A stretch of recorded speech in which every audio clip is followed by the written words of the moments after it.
Hello, Noemi. Hello. Hi. Hello, Maria.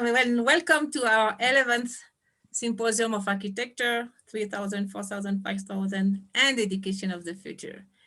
And today with a very special guest, I'm so happy you are with us. We are with Maria Faraone, and she's now in Canada. She's from the UK. Maria is a director of the RIBA Studio in Oxford, senior lecturer, consultant in Socio-Spatial, people, culture, innovation, impact of design. It's so interesting. Do you want to introduce yourself and then we will share for the symposium? Thank you and Sure. welcome, Maria. Oh, thank you, Noemi. Thank you. This is so exciting what you're creating and raising out of the earth. So I'm really, really pleased to be part of this. Architecture is not about buildings. Architecture is about people. We know that the role of the architect in society has increasingly become about solving problems.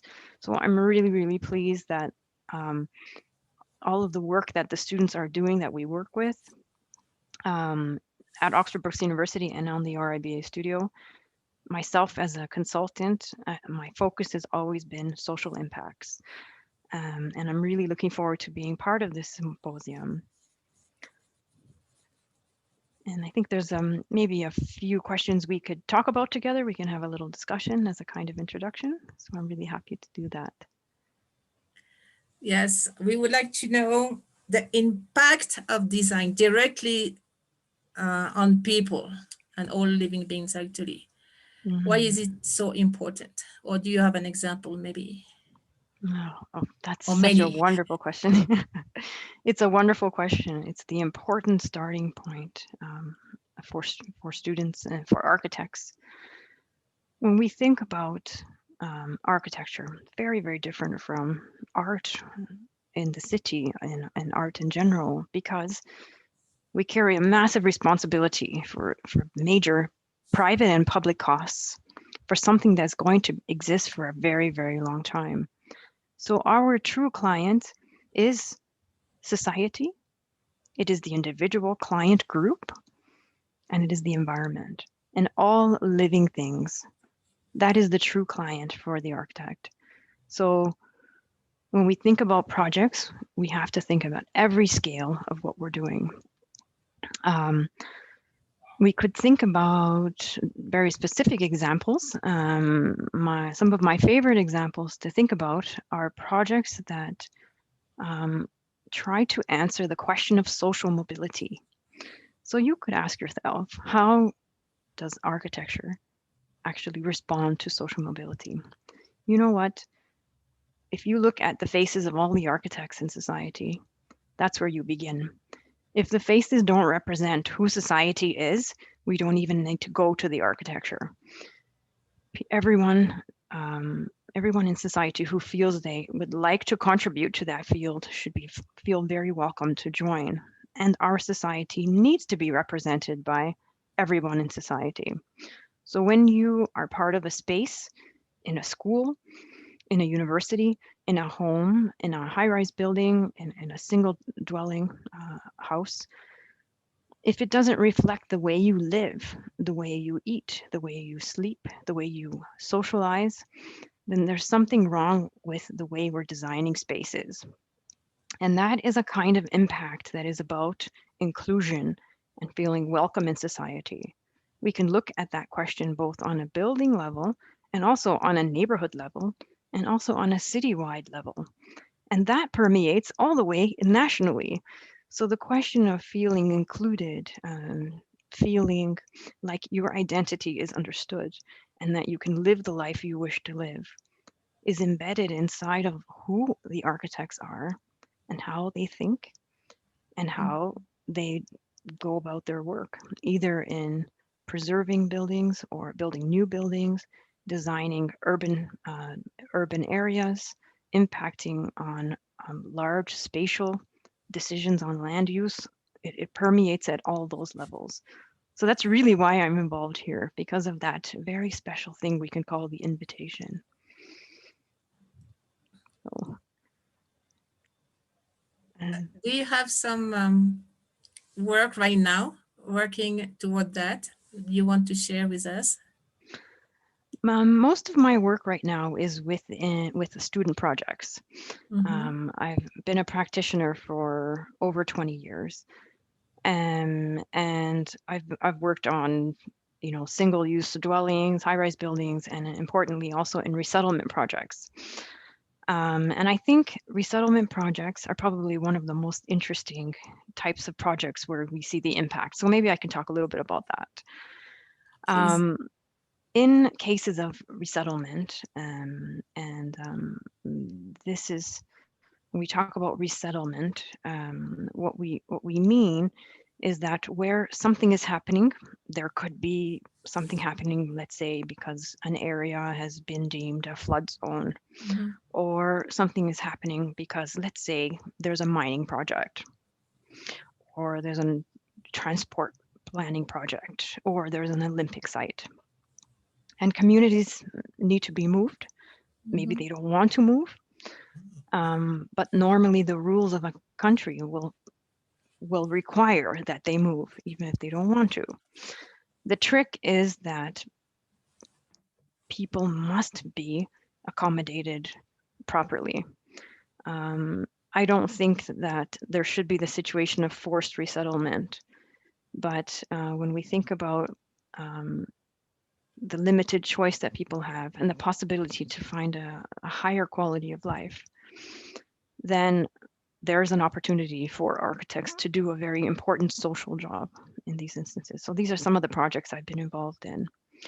Now, what's important is studying the lifestyle of people, how they live their day-to-day life, how they work, how they go to school, how the children prepare for school in the morning, what kind of movement they have, how they get to work,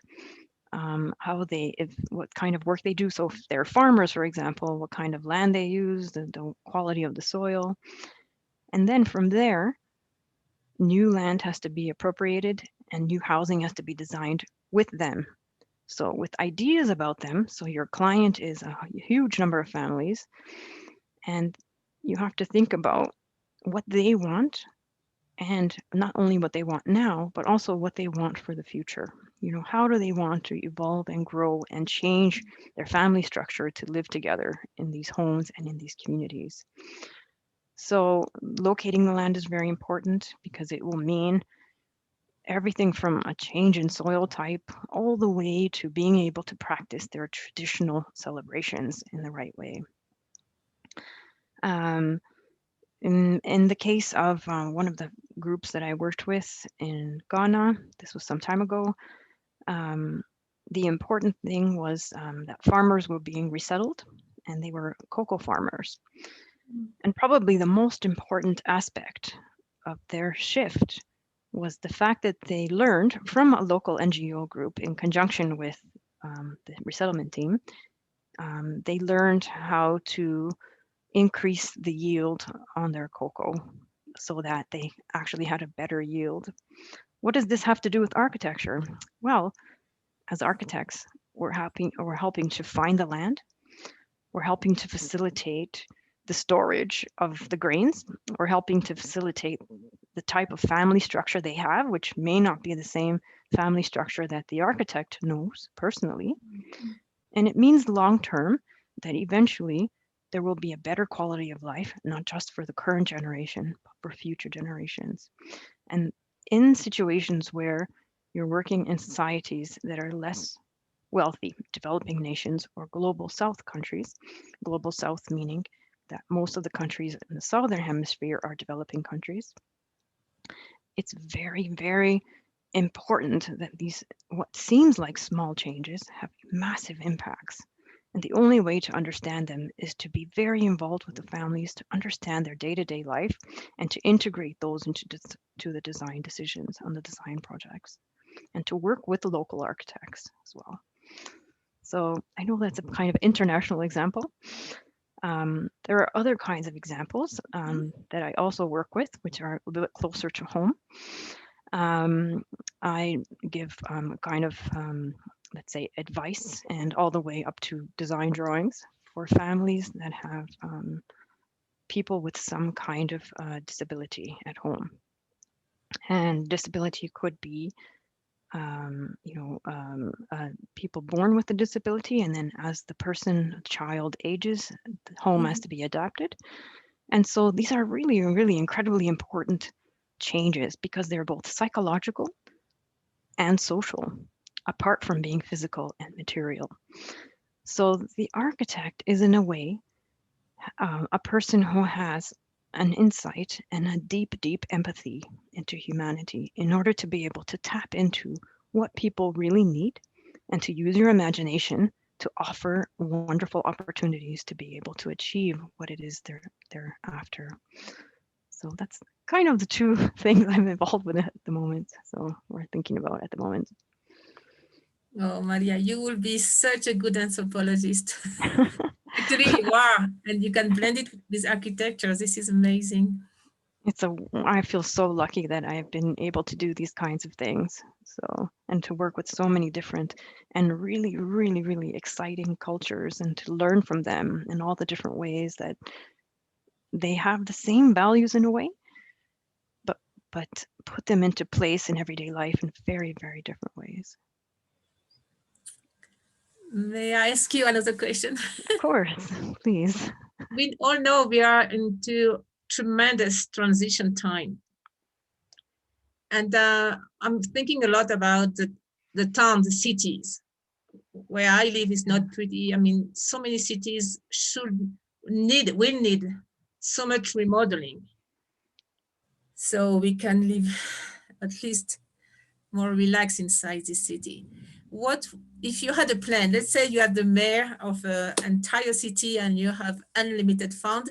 What you would do? What would be the steps? What would you start with to transform these cities? That's amazing. That's a wonderful question. I think, my answer is going to come from the same nature of the things I was talking about. When you look at cities and you look at neighborhoods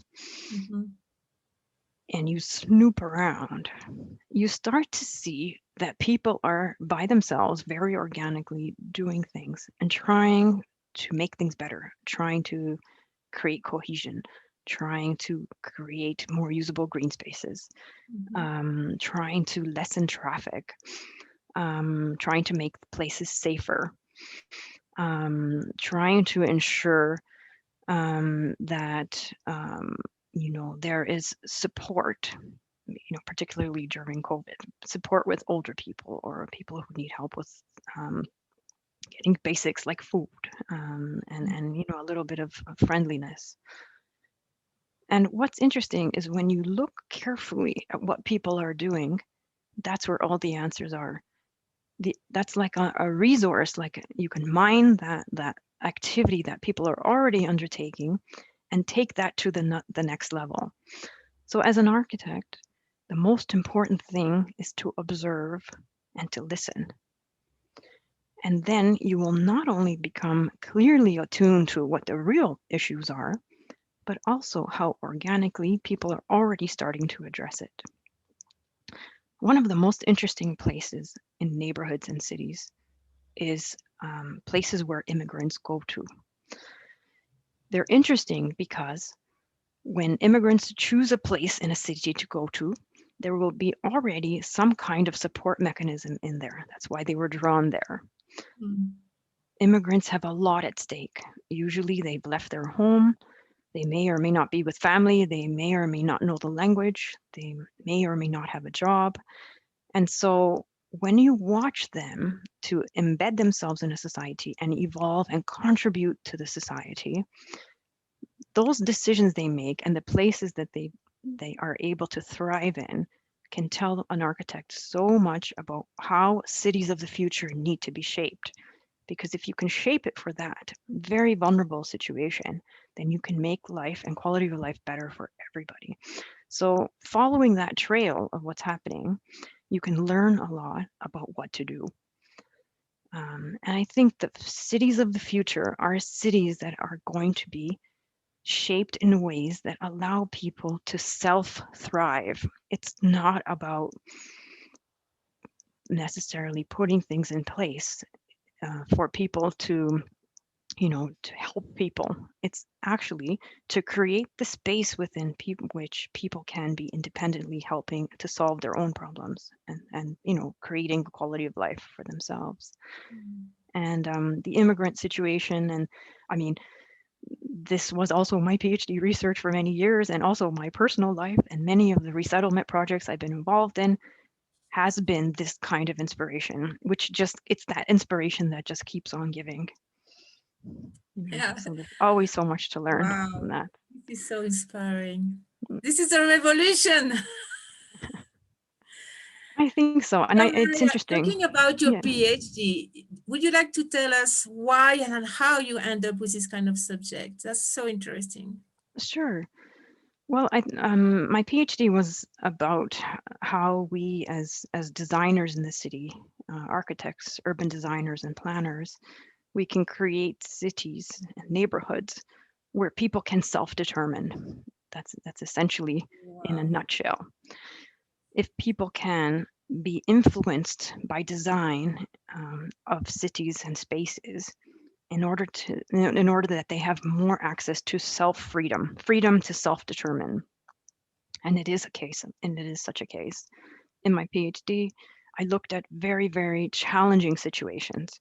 I looked at situations where people were not necessarily welcome, or in situations where people were not themselves embedded in society, or not really committed to embedded in society and still needing to thrive within those communities. So those were the two most challenging types of communities. And what I learned working with them for many years, and I still continue to work with many of those groups, is that ultimately the goal of everyone, a migrant, a long-term person, indigenous, is always the same. And it's fantastic when we have workshops that bring people together who are in conflict in a way over land use. The ultimate reason everyone is making the decisions they're making is for the betterment of the next generation, their children, the safety and education of their children. And when people realize that that's the goal, all of the conflict falls away. And the decision making, very specific decision making on where to live, how to access neighborhoods, what kind of school you want to be at, what kind of job, how available you are, what kind of job you take. All of these always circulate around this improving of life, quality of life for the younger generation, the next generation.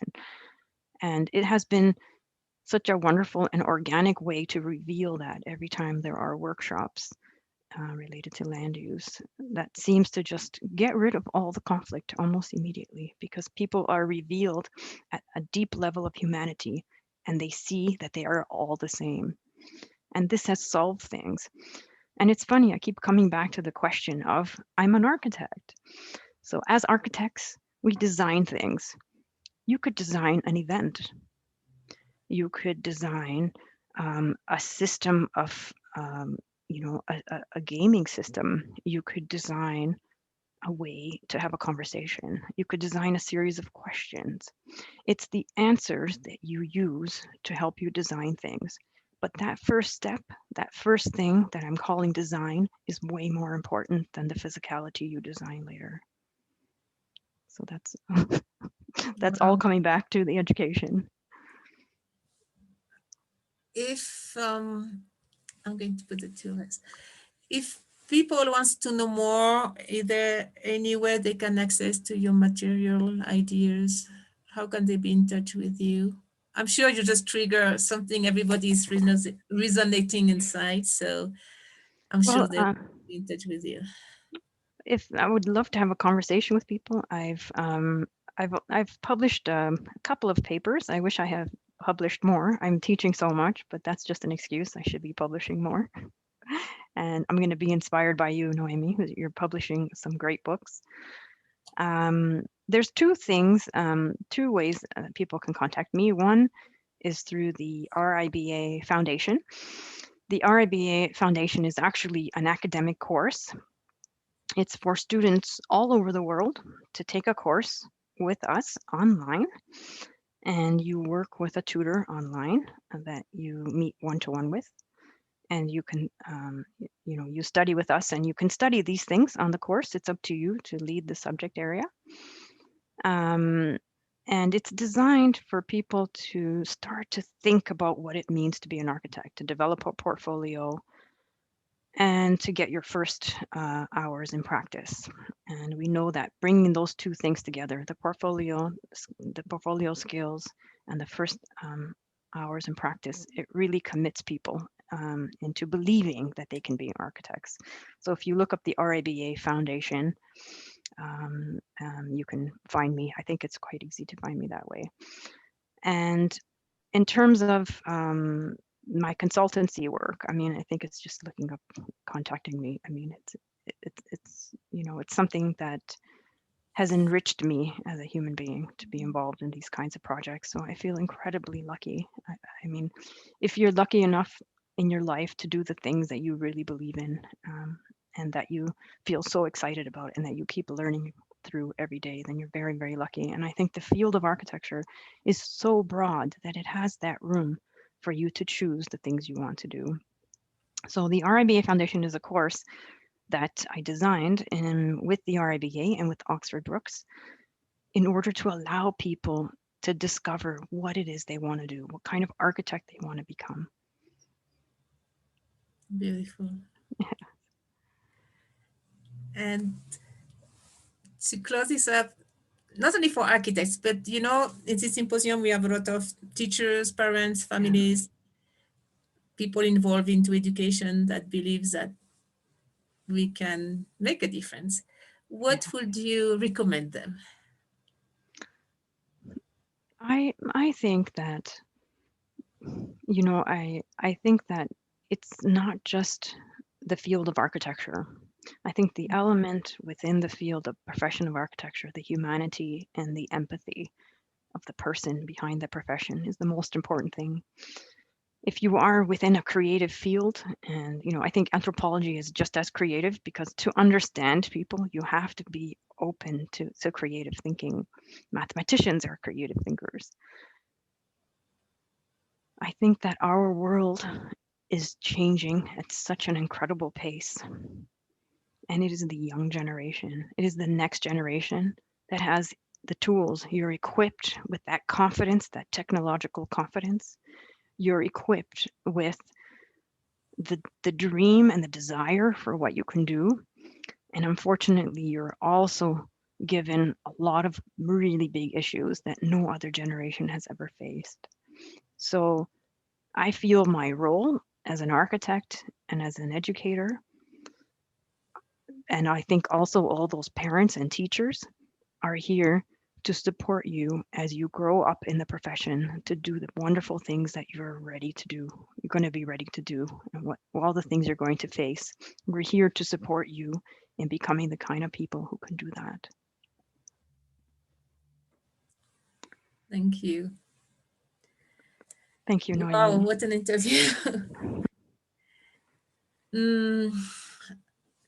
There is one sentence I remember. I mean, I just have it engraved inside of me from, we were with Dr. Maria Faraone, and it was, remember, architecture is not about buildings. It is about people.